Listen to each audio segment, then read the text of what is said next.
Hello, everyone. Welcome back to the second half of Fractured Orders, episode 11. I'm glad you all could be here on this wonderful, wonderful Thursday afternoon, or if you're watching this on YouTube, on whatever day or night or whatever you're watching it on. Glad you could be here.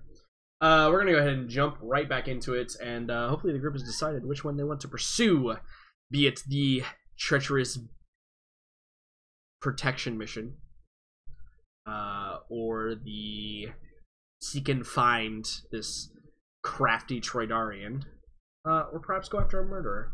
We'll have to see. Split it between less people. Yeah. To make more cash dollar. I mean, if it is just like split the group into like two, one goes for murder, vengeance, other goes for protection. Why not? Oh my god, please split up. That would be... Yeah, I was just gonna say, just feel your evil smile. This I feel will be the shortest, smell. the shortest character adventure arc in Star Wars history. Let's do it. Are you basically saying that if we split up, we'll die? There's a good chance, yeah. Yeah, there's a good chance. Alright. Depending on what you pursue. Obviously, some of these have much higher death risks than others. I mean, we're deciding either protection or murder case. Alright, so do any of these jobs in any way make Jax think that they could be related to why Arcanus is in town? I mean, Arcanus has their fingers in a lot of pots. However, they are primarily drug dealers, right? Like that's the bread and butter. You know, SGI probably not. Like, there's very, very little I think that SGI and Arcanus have probably gone with each other in on. You know, as far as like hunting down someone that owes money, maybe. Like, maybe the collection agency is operating for Arcanus, right? That's something that could be a possibility. And then the bounty hunter, I mean, we kind of know all the deals with the bounty on, like, the murder, right? Like, it's pretty obvious that Lurzio wants to find this guy because he killed a guard, right? Like, that's pretty cut and dry, so probably not on that one. Cool. But, again, you don't know why this guy owes 10,000 credits, right? Maybe he was, like, a street-level dealer. And it's, like, being framed as a collection detail. Like a collections company, but it's actually Arcanus trying to get money back. That's a possibility. Or it turns into another RK situation. Right. So yeah, God so damn Jax... it. Sorry. Sorry. So Jax would say... Jax either wants to do the protection one, because that's a more Jaxy mission, or the one with finding that dude, because that could be an Arcanus thing. But he's not overly bothered either way. Cool. What about everyone else? Does everyone else kind of come to a decision on what they... Yeah, Kin will, side with Mouse and refuse to work for that. Yeah. Oh, yeah, and Jax won't work for Huts either. Right. So the if you come across the murderer, great. But probably not seeking him out specifically. At least, not yet. And also, Kin thinks he would be excellently suited for an escort mission. Okay, for the protection of whatever the transportation is. Okay, cool. And what about Zian and Dash? Like, anything really sounds good. I mean, it's more, like, Ooh, Jack's now, kind of wheelhouse, so... Yeah. Now that we have done our research, do we know what the pay is on any of these? Some of them are listed, yes. The transportation mission, SGI, is offering a 5,000 credit reward for the safe transportation, divided up among however many members, It doesn't change depending on how many people you take. Okay, now the question is, if we signed up for that, yeah, would would it just be us 5, or is it like there could be even more? They probably like, there's probably in the job description it says like the suggested number of party members you should bring on this adventure is probably like between 2 and 5, right? That's probably like the suggested number of party members. All right, cool. So you get the idea that like it's kind of just whoever signs up for it. Okay, cool. And what about the Seek and Find? So the Seek and Find one probably offers, like, it's probably different levels. So for example, like if you report like a more updated last known location, you'll get like 500 credits. If you report like a lead that via a couple of steps ends up leading to like the capture of the individual, probably they offer like 1,000 credits. And then like if you're able to coordinate the meeting directly, they probably offer like 2,500 credits for getting that individual to meet with you directly. All right. And on that one, just so you're aware, since you asked a question about the SGI one, on that one, multiple people could probably pick that up, right? And like there could be multiple different people trying to figure out and find information on this guy. So like the idea of like teaming up with another crew, but then still having to split the same amount of money is a thing. Or, you know, the idea of undermining another crew that is working on that goal and using their information to make more money for yourself is totally possible as well. Kill him and take dirt. Right, and also, like, actual agents from the collection agency are probably looking for him too, right? Like, you know, they're probably actively also searching for him, not just like leaving it up to contract freelance work. So, I think Jax has a hankering that the Seek and Find might involve Arcanus, but it's like a very minor, like, maybe, probably not, but maybe. So, I think he's gonna cast his vote where the money is. Yeah, I think that Jax, you're smart enough to know without making a roll that Mai would not be here for 2,500 credits. Exactly. Like she would not be here for that. She's clearly here for some other reason. Yeah, I think so. Jax is gonna throw his lot in with protection job, as I've so aptly called it. Absolutely, protection's a good word for it. Dash agrees, other than not finding anything that suits his needs, because I guess he can shoot a heavy blaster pistol. So yeah. The problem for like having a pilot in this scenario is the fact that most of these are corporations that have their own pilots, and they don't need to hire pilots to transport their goods, right? Now, if you had to, like, I don't know, fly out to the moon to find a murderer, there would definitely be a pilot involved there. Now you really want us to split, don't you? I just want you guys to go after this guy who killed somebody with his bare hands as a split party. That seems fantastic. Yeah, that's interesting, Rex. I mean, you and underestimate the power of the Force. Correct. Yep. Correct.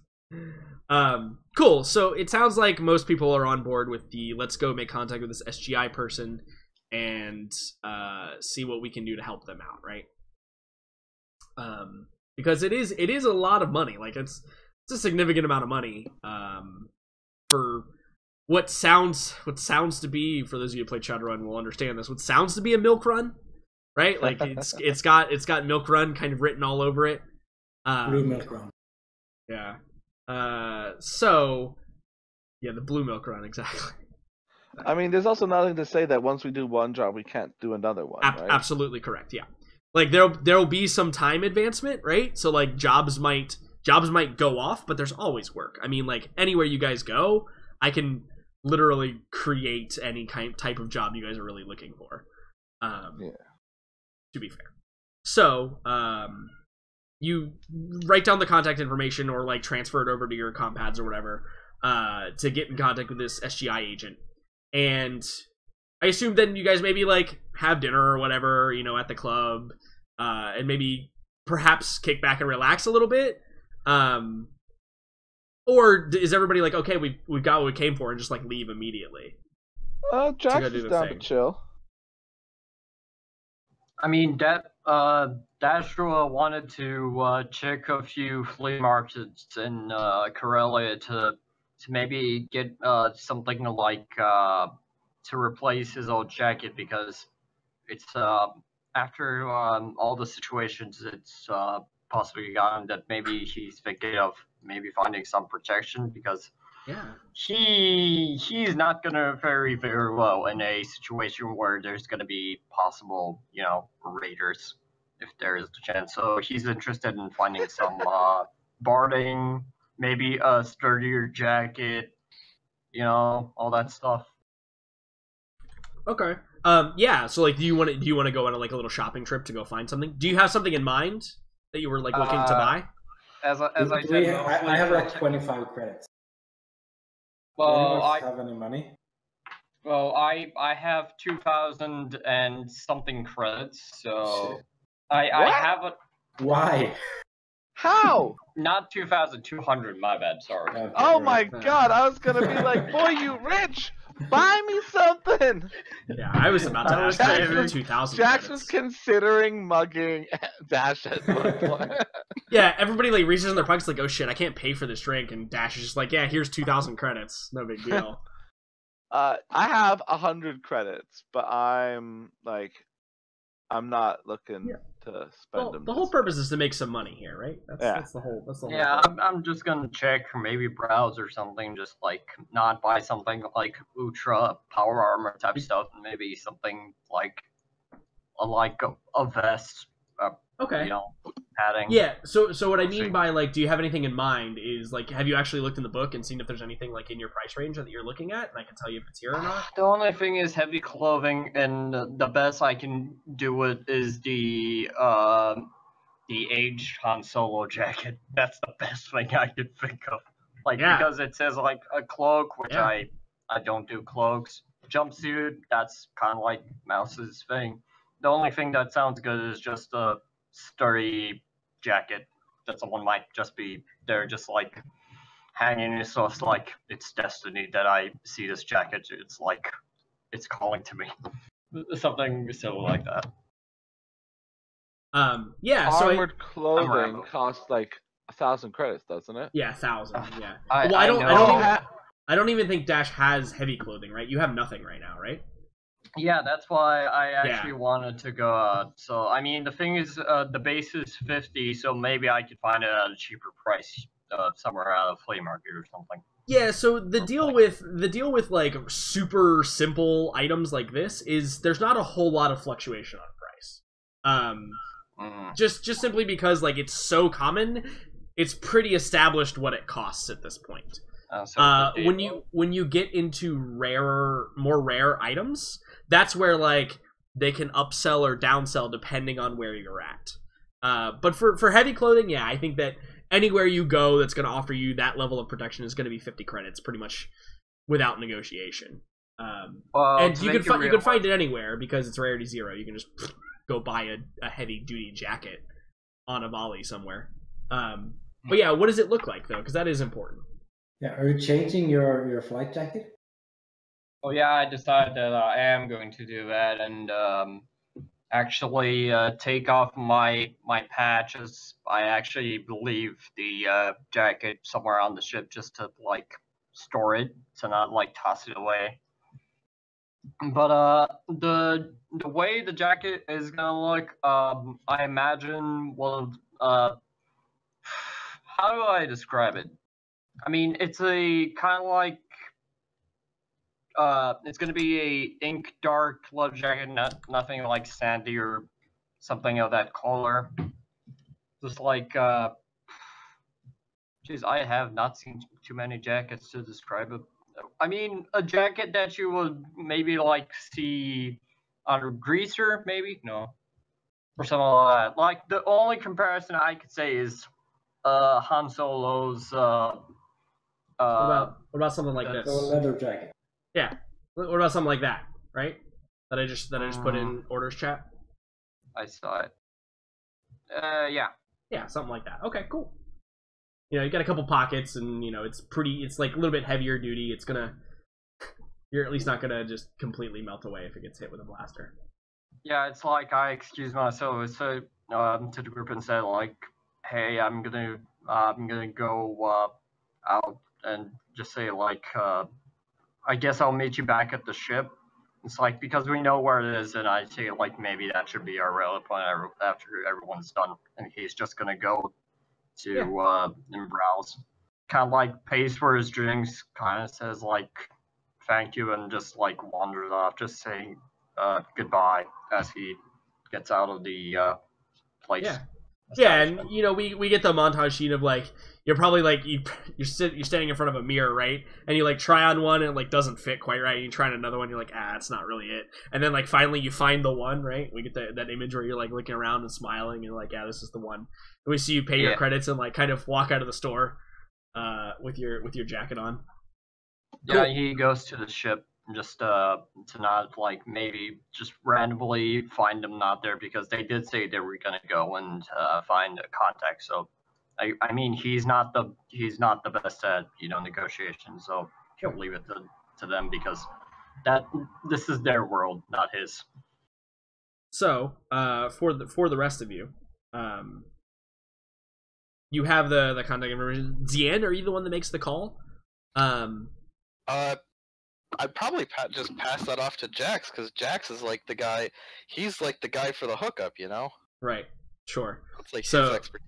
Yeah, so it's basically just like a radio frequency that to hail, right? Or like a number, where you can make contact with this SGI agent.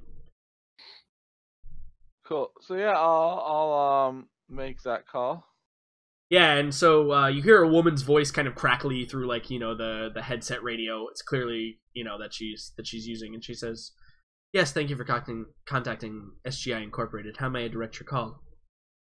I'm calling regarding the protection job that you have running at the moment. I have a crew of individuals with me, and we want to take that job on for you. Yes, very well. I can transfer you to the appropriate services. Before we continue, though, can I please have your name? My name is Jax.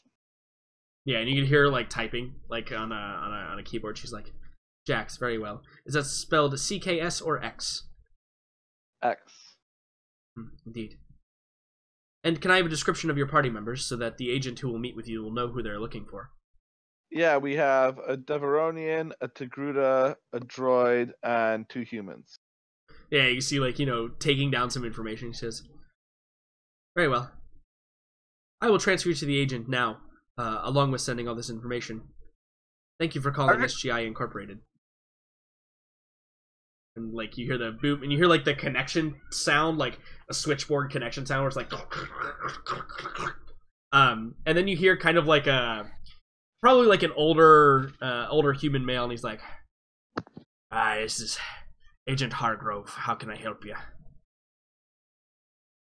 Hi, Agent Hargrove. My name is Jax. I wanted to take on that protection job with my crew.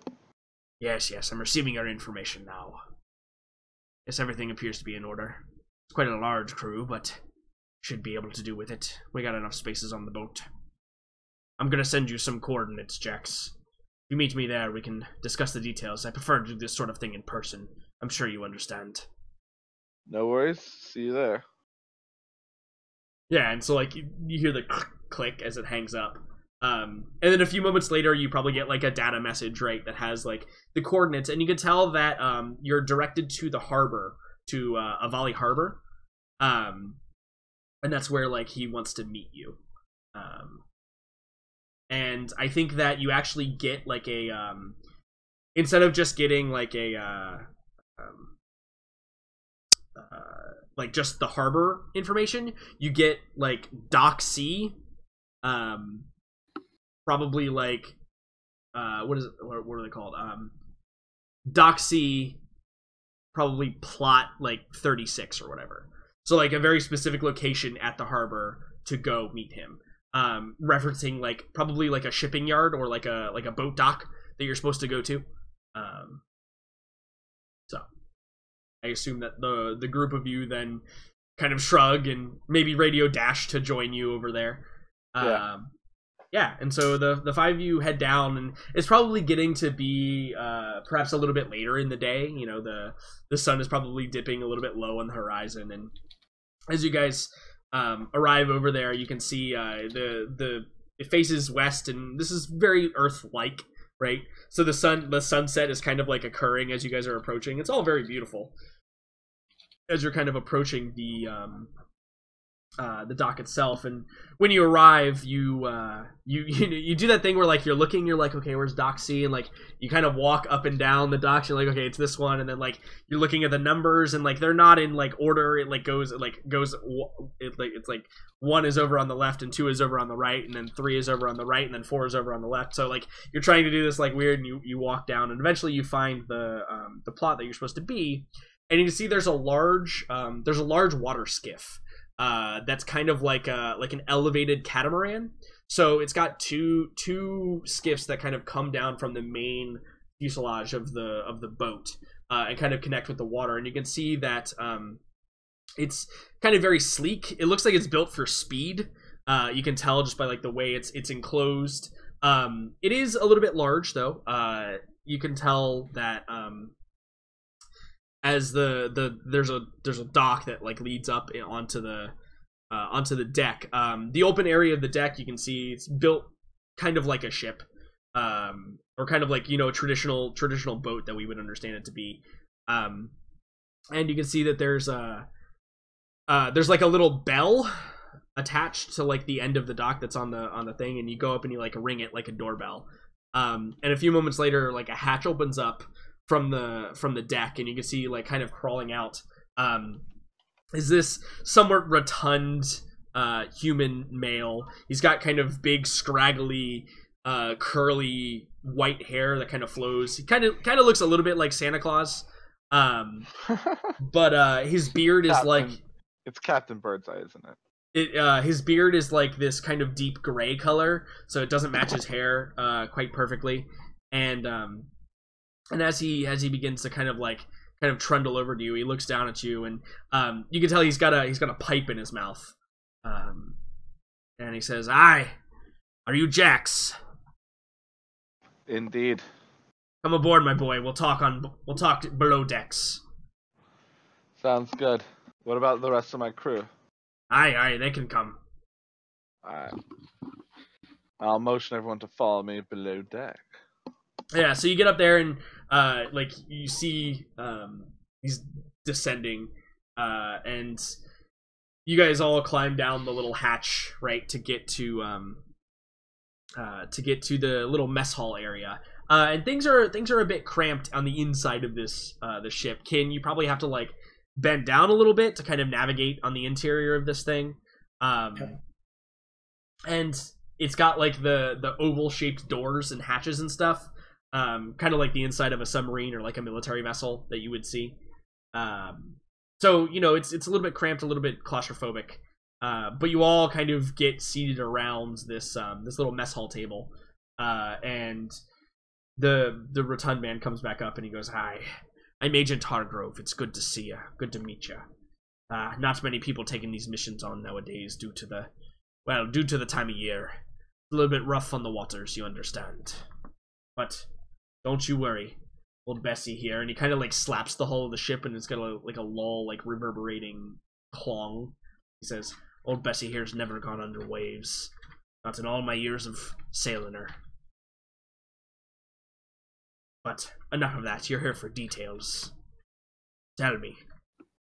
Perhaps introduction should be first. I already know that you are Jax, but to the rest of you." And he kind of like looks to everybody to introduce themselves. Just kind of nod and introduce myself as Zian. "Aye, it's good to meet you, Zian." I am designation K1 and then "It's good to meet you, K1NN." Dash points out he prefers Kin. "Aye, yes, of course. I understand. Dash, it's good to meet you. It's a lovely jacket you have there, my boy." He kind of like stopped for a second and like, "Do I know you?" "No, I can't say that we've ever met. I'm a good one with faces and names." Oh, maybe he thought. I thought for a second like, how does he know my name? It's like, oh, right, details. Sorry. I'm sorry. Did you not just tell him your name? I'm sorry. Maybe I'm crazy. No, I didn't. I only pointed out I only pointed out that how Kin's name is not K1, and I didn't say my name. It's like, how do you know my name? Have I met you? That's why I was confused. Okay. So, and then Mouse obviously introduces herself, and he greets her with the same bravado. And then he says, "So, on to the gritty details. For one, this job is, well, perhaps an easy one. It's mostly on myself. We are to sail, pick up a package on one of the neighboring landmasses, and then return it to this great port right here. Your job aboard the ship is essentially to keep anything that might interfere with our delivery, well, prevent it from interfering. Nothing to be done about the weather, understood, but everything else that may come up." What kind of things does usually interfere with these kind of deliveries? Well, the company has a great many enemies, as I'm sure you understand. Always someone wanting to get in on our business. You're here to make sure that they don't. The goods we'll be transporting are of the utmost concern. Expensive and valuable. There are a number of other people who would like to have this sort of thing for their own. It's mostly why we operate on such, well, in such secrecy. It's much easier to run a boat silently than it is to run a starship. Are there any creatures in the sea that we have? Oh, the tempestuous sea holds great many dangers, yes. But not as many that would sink a boat. But there have been known to be occasional confrontations, especially when the depths become hungry.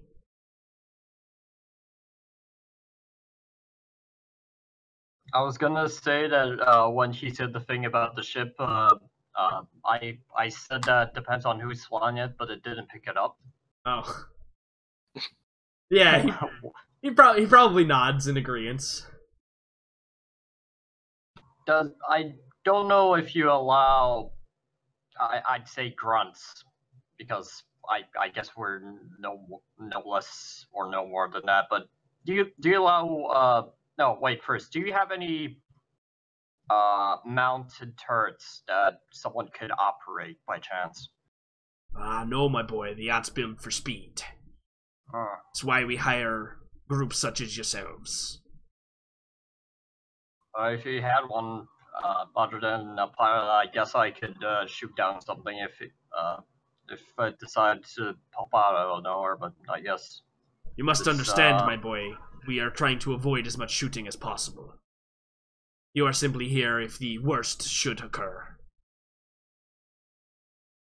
Hopefully the easiest credits we ever make. Dash says Dash speaks out without looking at Jax. You jinxed it. Yeah, and he probably smiles and he says, "Aye. And speaking of the credits, I should inform you that the price is non-negotiable. Doesn't matter how many bodies you bring aboard or not. And payment is to be delivered to the account of your choosing upon successful delivery of the package we are to pick up." Does that sound fair to all of you? Would it be possible to get our payment in credits?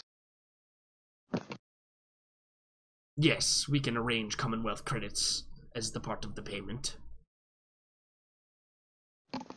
Cool. Well, I guess you found your grunts. Yeah, and he kind of nods and smiles. He's like, "Aye, then we have an accord.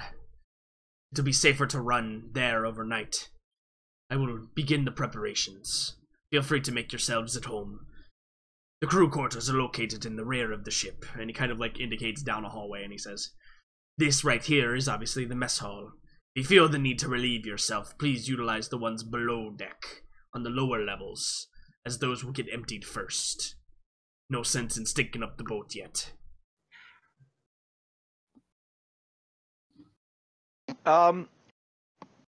Does he then leave, or is he still? Yeah, he probably continues. Actually, he also says, there any specific medical concerns that you desire, understand that those are yours and yours alone to deal with.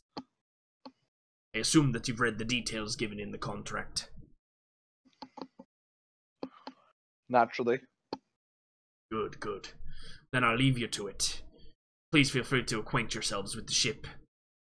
I'll go begin making my preparations. And he kind of, you notice now that as he, like, turns and walks away, or he waits for a moment to see if there's any questions. Okay. And then he turns to walk away, and he walks with, like, a slight limp on one side. And he goes about to seeing to the ship. Jax goes to the group. I'm gonna walk around the ship and try and acquaint myself with it if anyone wants to come with me. I'm gonna join Jax because I guess surveillance. Good idea. He says, I'm gonna join you. I'll join as well. Figure get used to the area and see how everything's going.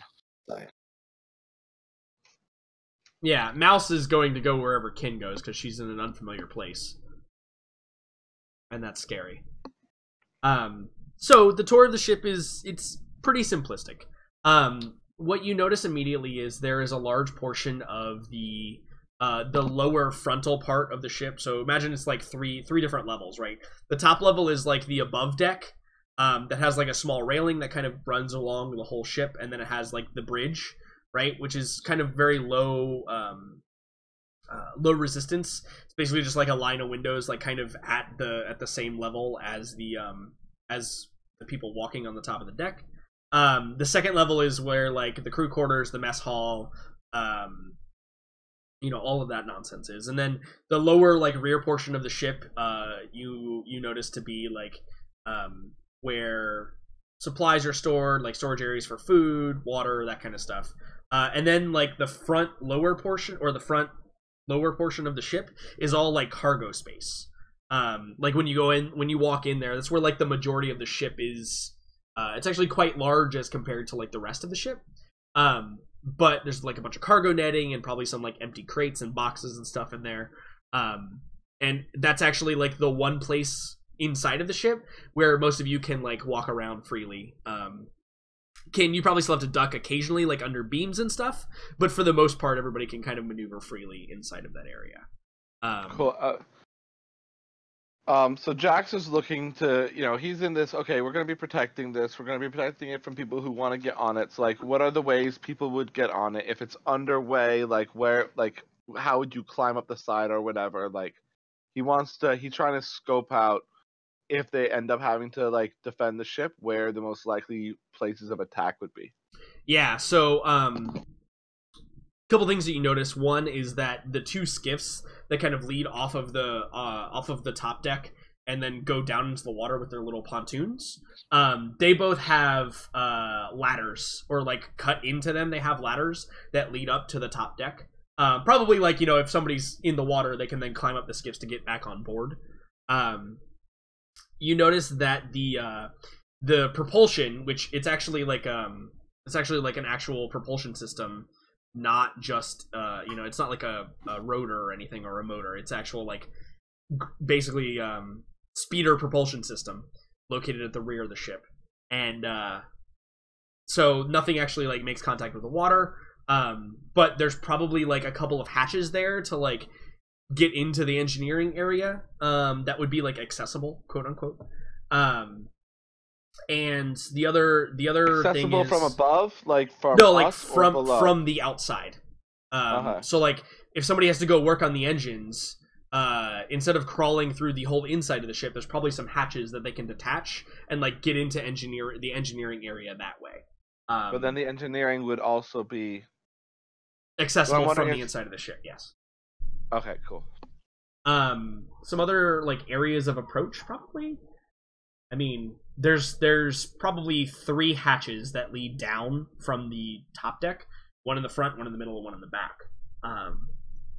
And the one in the middle probably leads like directly into the bridge, and then the bridge then has like little stairs that go down to other locations. Cool. And the other 2 probably lead directly into like the crew quarters, and then directly into that like main mess hall area that you came into. That's basically all the ways like to get into the ship if you needed to get into it. Oh, except for the one. Sorry, there's one more. The cargo bay area has hatches that open up to like load stuff easily in and out of the cargo area. Because obviously you're not going to like be bringing it through these narrow corridors on the interior of the ship. But all these hatches and things are like on the main deck of the ship, right? Yeah. So like the cargo ones are on the underneath, right? Like they're Okay. below. So And what they're I'm basically won- just like big hatches that open up that they can then like have goods loaded into them and then close up again. Okay, because what Jax is wondering is if he wants to stop people from getting on board the ship, what's the most likely way they would try and board the ship? So I guess that'd be from those ladders and the skiffs you mentioned? Yeah, like covertly could be the ladders on the 2 skiffs that run along the sides. Mhm. Or it could be from like if they found some way to get the cargo bay open. Okay. Those are probably the 2 like most accessible ways into the ship. So I guess we will ask Captain if there's any way to open the cargo bay from outside. Yeah, and he probably tells you no. Like he's like, I know you have to man the controls from the interior of the ship. Okay. So you do your little walk around. So is there any questions that anybody has about like the ship before you guys get underway? The other thing you notice too is Captain Hargrove is the only individual on board. He's the only, or Agent Hargrove, I should say. So he is a captain. He's the only individual on board. He appears to be the only like person that's going to be running this. Jax is ready to go. Yeah, are we anticipating this will take several days, or is it just So yeah, so he probably Captain Hargrove probably mentions to you at some point that it's probably going to take about a week to like week? Okay. Yeah. Yep. So I guess we will probably sit down and try to discuss shifts and guard areas and stuff. Yeah, it's a good point. Okay. So what's the general plan there? Maybe you guys talk it out. So is there one position where you have a decent vantage of the entire ship's deck? From the bridge. From the bridge, there's like a ring of windows all around the bridge that you can look out, basically out like onto the ocean, but also at the deck. And I'm assuming. Yeah, imagine that the windows are probably at like ankle or knee level to the deck. To the top deck. So, and these are probably like you're protected inside the cabin. Yes. More than you would be if you were on the outside. Oh yeah, absolutely. Yeah, I mean, if you're on the outside, there's not a whole lot like holding you on either. So like, it'd be windy and I mean, you guys get a tan though if you wanted to. So Ken will probably he could stay and have a lookout probably just at all times in the cockpit or the bridge, and he doesn't have a ranged weapon, but he would probably be able to go outside even though it's windy. Hold on. Yeah. If he needed to. Are there anchor points on the outside where we could tie ourselves off?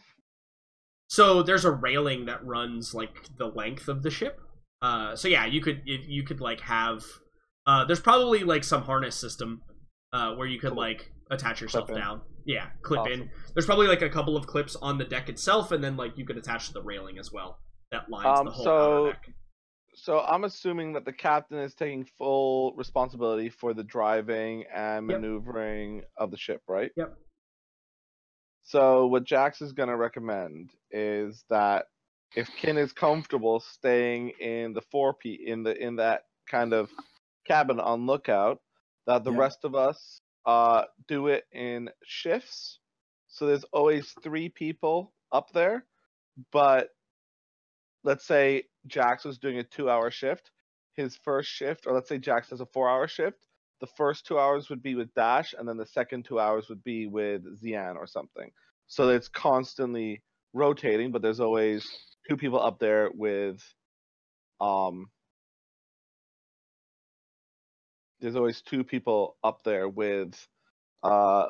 Kin. And that way you should have like, I don't know, my math might be off, but like 4 hours on, 6 hours off. Something like that. And so could Dash help out with the piloting if he needs to? Would be that be if he's going for a week? Yeah, so I think that like if that question is posed to Hargrove, he probably like says something along the lines of like, you know, well, it's my ship and I don't really like other people driving it. And he's like, he probably also mentions that autopilot takes care of most of it. He's only needed for really like course corrections. And he's probably got like a little cot like in the bridge that he can like sleep on, and then like if something happens, it'll alert him to wake up and operate the ship if he's asleep at that time. I still think that Dash should be available when he sleeps in the bridge.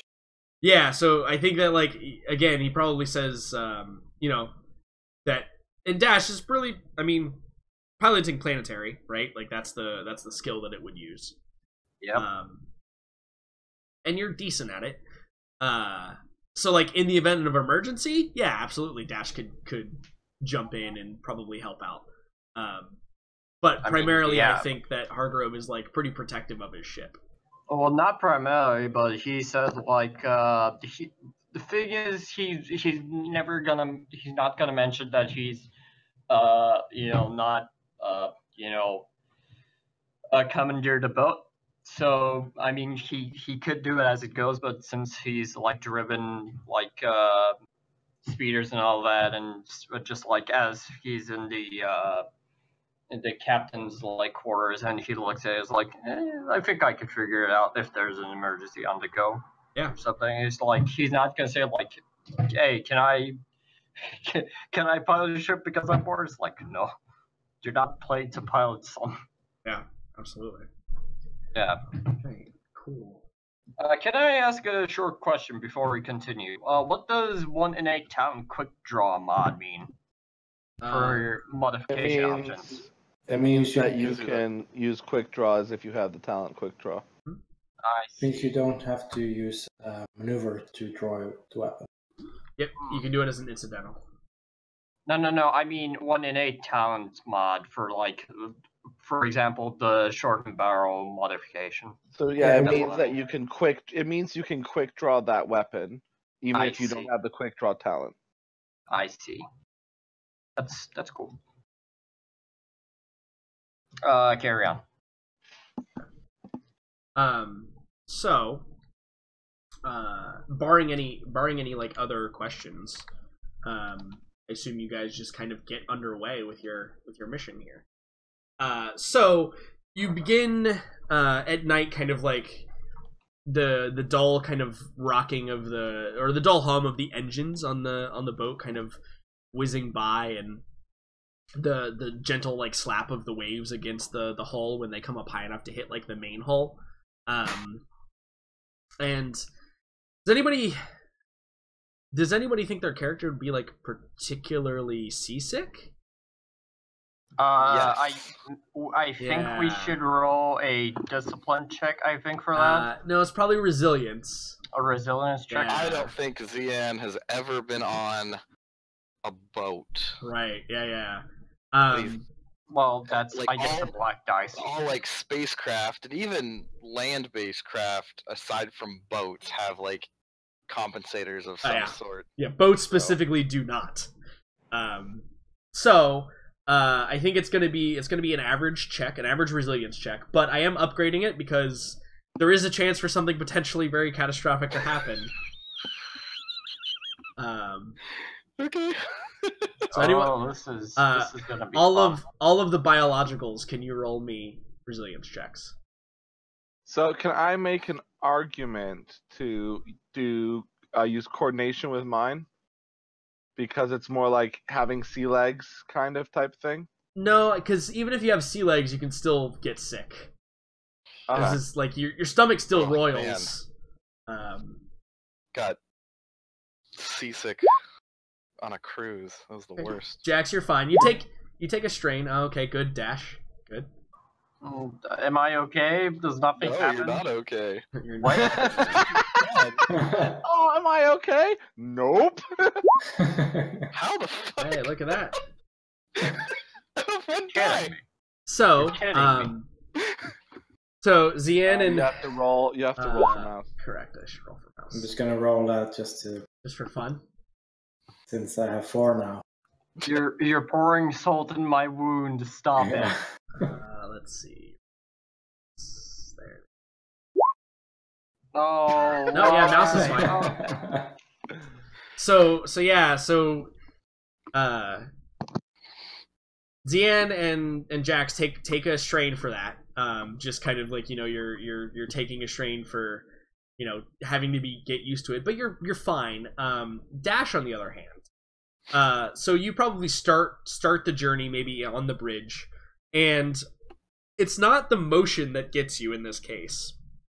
It's you're watching the horizon, and it's just like dipping, and like all of like your vision is swimming a little bit because it's like going up and down, and you find yourself like your stomach starts to like kind of gurgle, and you're like, oh, you don't feel so good, and you feel kind of weak a little bit, and that kind of like hot feeling is like creeping up your neck when you get sick. I know a lot about seasickness because I live in Florida, in case you were curious. But like the back of your neck begins to like get warm a little bit, and it like creeps up, and you get that weird like kind of like, like there's something almost like in your throat, like, or like kind of like seizing up. Stop. And I've had a plane sickness. That's the worst. Yeah, and you feel a little bit physically ill. It wasn't like you didn't get any like additional failures or threat or anything. So it's not terrible, and you can kind of like muscle through it. You swallow a bunch of times, and you close your eyes, and like kind of just think about stillness. But yeah, you're definitely perhaps a little bit on edge because of that. Also, the thing is, like, pretty much like, I've heard that if you hum, you kind of like stop yourself from, A little bit. It does help a little bit. They actually tell you to, one of the things that does work is if you go out on the horizon and just watch the water, like look directly down into the water, it actually helps a lot. Yeah. So. Well, my problem is on planes and the goddamn terrible smell of like the airplane food. So yeah, So Dash is a little bit seasick. Everybody else is doing just fine. Your internal inertial dampeners you have no problem at all. Just kind of maneuvering around. So I think that the first and since this is all same with adventure, I want everybody to keep their strain. But since we're going on an adventure here, the first couple of days as you're moving along, the sea begins to get a little bit rougher. So now is the point at which I want everybody to make a coordination check for me. The reason I didn't let you do it before is because I had a plan for it later. So why doesn't everybody make me a coordination check to test your sea legs here, to see if you can maintain your balance, or maybe you get knocked off balance occasionally. And obviously I'm giving it a free upgrade because there's a chance for something drastically bad to happen. Shit. I'm so coordinated. Wow! I do not like the sea. Not a sea person. Oh, mouse. Alright, so Jax, obviously you have zero issues at all. You gained so much success there that essentially you are even a bit closing on triumph there, with that amount of successes. You have absolutely no issues maneuvering around. In fact, you're probably in the cargo bay, like, you know, like checking things out, and like there's a particularly like couple of rough waves that like kind of rattle the ship a little bit, but you just take it all in stride. Zian, take a strain, obviously. Kin, you're also totally fine. Your inertial dampeners are operating at peak performance and no problem. Mouse didn't get any additional failures, but did fail. So there's probably like a point in time where like you walk into Mouse's quarters, Kin, and like you see Mouse like putting like a wrapping a bandage around her leg, where you can see like she scraped herself up from a fall that she took. But she got to advantage, so it's not terrible. Dash, on the other hand, you received like an additional failure on top of everything else that happened. So why don't you actually take 1 wound for me? Probably what happens is, as you're kind of like you're a little bit sick to your stomach, you're probably in like the bridge, and you're holding on, and like you're like close your eyes for a moment. You don't see a big wave that's about to come, and as it hits, you kind of get jarred a little bit, and like you're holding onto a handle, and your arm kind of gets wrenched a little bit, and it's sore after that experience. God damn it. So yeah, take a wound there for me. I did that. So as the group of you begins to travel, I think that as you're about probably like getting close to the halfway point, I think that one time Captain Hargrove is kind of like looking over some like news reports, and I think at one point he says to you, or whoever's in the room at the time, could be anyone, you can decide if you're there or not, because he's probably just like in the mess hall, and he says, looks like there's a storm brewing up north. Might have to pick up the pace to avoid it. Pray that's okay with all of you. Kin is probably up at the bridge. I'm gonna say Jax is on watch at this time because someone has to be. So maybe Zian, maybe you're the one in there. Okay. I should be in like the course, just trying to sleep out the flight trip. Yeah, totally. And he says, "It ain't the storm I'm worried about. Sometimes these things can stir up some of the depths."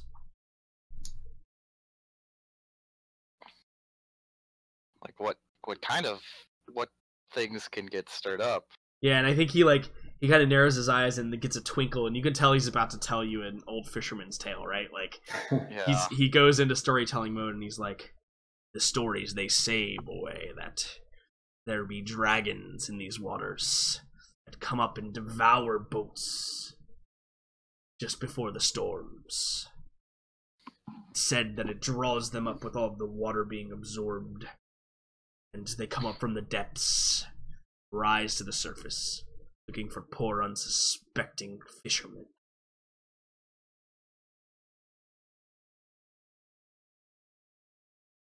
Like, what's your evaluation of this story? I just kind of like stare at him blankly. It's like, you didn't really answer the question. Right, yeah, of course. Look, like, and there's like a point. There's a bit of Zian where he's like, I get it, because legends are kind of what his lifestyle is based on, but there's like a very difference between some stupid fisherman's tale when there's like droids that can map out everything, you know? Yeah. So I think he says, what he probably says, he's like, they speak of them, they have these maws as wide as shipping containers, and these claws that are razor sharp and can tear through a hole. These long flowing tails that maneuver them through the water. And he begins describing like what they're talking about. Did you want to make a xenology roll to see if you could like be like this as he's talking about that, he's like, Zian's kind of like starting to go into like xenology speaks, like, okay, so taxonomically speaking, we're talking about this, and right. He's just like deflating this entire story. Yeah, and he's powering through. I'm gonna make it. Just thinking, there's always a bigger fish. Yeah, exactly. So I'm gonna make it a hard check. I'm adding a black dice simply because this is unfamiliar territory for you. Like, alien creatures on different planets are like really hard to really nail down. I need to check something because there's a chance that I get rid of that. Maybe, we'll see. Yes, I do get rid of from all knowledge checks. Cool. So, it's just a hard check then. Whenever you're ready. Hey! So, I think the strain here is representative of the fact... Yeah, the fact that what this guy is describing sounds pretty plausible based on, like, your aquatic knowledge of xenology. And yeah, and I think that, like, he's describing some creatures to you that when they say they're dragons, right? Like that's what they claim. You're like, yeah, no, there's definitely some things there. And I think that probably the most related thing that he's describing to you is something in the cola clawfish family. Okay. So if you don't know what the cola clawfish is, let me. That was one of the bigger fishes. Yeah, clawfish. The one that had like the two grabby things on its mouth. Yep. Yeah. It had. So this is the cola clawfish. Here. It has like the two like mandible pincers that it uses to like grip on and rip into things, and the big jaws with the big spiky teeth. But yeah, that's something in that family is definitely what like he's describing, and I think you recognize that, like, all legends are from some semblance of truth, right? And I'm assuming this thing is huge, right? Yeah, no, as big as, like, well, probably not quite as big as the ship you're in. The ship you're in is actually fairly large comparatively, but like, it probably wouldn't have a problem. It's probably the size of the skiffs that like come off the side of it to stabilize the ship, right? Definitely would give a problem. Category would you put this thing in? That's a great question. Let me actually look and see if that has an actual silhouette category. I would say probably in like a 2. Okay. Because it's bigger than, like, I'm gonna cast summon bigger fish. Yeah, it's bigger than the it's bigger than you guys, right? All humanoids are silhouette 1, but it's not quite as big as like a small starship, which is silhouette 3. So I would say it's a 2. This one is a 2. So yeah, I'm gonna lift it up. So yeah, and he can tell like you're like logically trying to evaluate the situation. And so at the end of the story, like when you've determined all this, he probably says to you, he's like, "That's fine, my boy. Don't believe me if you must, but the next time you see one, pray that you remember the cautionary tale." Right? And it's like, yeah, no, I get that there's definitely the possibility of a large sea-dwelling creature that fits that description. I'm just trying to figure out what it could be and the size and the threat it ranks to us, not some silly fisherman's tale. Right, exactly. Weaknesses are it's a big old fish, and so it probably can't survive out of water very long. That's big the weakness. Old fish. It's a big old fish. Okay. Is that O with OL or OLD? That's OL. It's apostrophe OL. Yeah. Also, they're probably pretty old though, to be fair. Like, if they get that big. Usually size is relative to age with these things. So, yeah. So then he probably like finishes, like maybe he's eating something. He finishes up and he says, "Well, let's get back to the bridge. Make sure that we're still on course and maybe make some corrections."